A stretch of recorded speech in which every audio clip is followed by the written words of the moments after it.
How's it going, guys? This is Twister and today I'm back with another GTA Online video and I'm showing off another one of my race creations. Now, a lot of you guys may remember a few videos ago I actually wanted to test the new rally cars against each other, so the Omnis and the Tropos Rally, and then I tested them against the Kuruma and the Sultan RS in the video to see which one was the fastest rally car in the game. And to do that I actually made this track just a simple test track to drive those rally cars on and compare the lap times. And when I actually uploaded that video, a lot of you guys really wanted me to link the actual race. Now at the time it was only just a test track that I made for that video, so it was only for 4 players. It wasn't really made to be a proper race, but since a lot of you guys seemed to enjoy it and really wanted me to publish it as a proper rally track, I have gone and done so, and I've called it the Grand Senora Rally race, and I've actually somehow made it available for 30 players as well. I think that was the most difficult part, actually going back and finding a way to fit 30 players onto it, because there wasn't really anywhere on the track that I thought I'd be able to fit a 30 player grid on. So I had to get pretty creative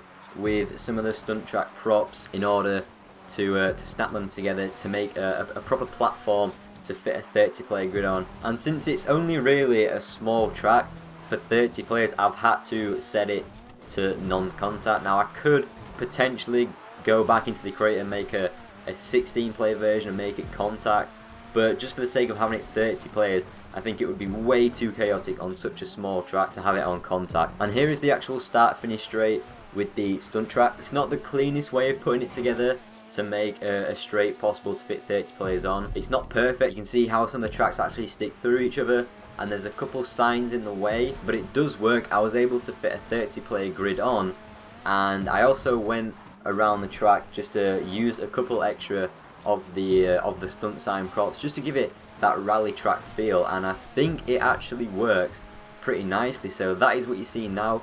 This is my Grand Senora Rally race. It's basically just slightly expanding on the original test track version. It's just pretty much the same race. It's got all the same checkpoint locations, but with some added props such as the tracks for the start grid, and then also some of the signs as well. And I think it's a pretty decent rally race. Obviously you guys seem to enjoy it a lot. You guys really wanted me to publish it and link you guys it in the description of that video, which I probably will go and edit that video. I'll let people know, if anyone is watching that video in the future, that I've gone into the creator and published this as a 30 player rally race. I'm quite happy with it overall, but I may go back into the creator at some point and try and perfect the start finish straight and get those tracks neatened up a bit, but it's pretty hard to do. I was at it for quite a while trying to get the tracks in place while also making sure that it was level enough to put the starting grid. That was like a really annoying thing. I couldn't use one of the default actual start finish grid props, so as I said, I had to try and get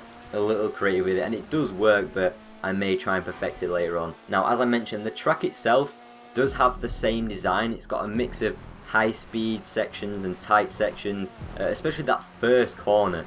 It's such a ballsy corner. You can carry so much speed through it if you get it right, but if you go too fast, you will end up just spinning out. The tight sections going uphill around sort of the barn area, and this uphill section as well. This is kind of a long straight. This is where in the testing video the Kuruma just got so much speed. It's got so much power off-road, and it just managed to carry it all the way up this through the uphill section. And that's where the Kuruma just kinda is able to dominate off-road sections. But then going on to the downhill twisty sections with these hairpins, I think that's where the Omnis feels so good to drive. You can get it on these hairpins. You can manage the handbrake a little bit if you really need the car to turn in and then accelerate through.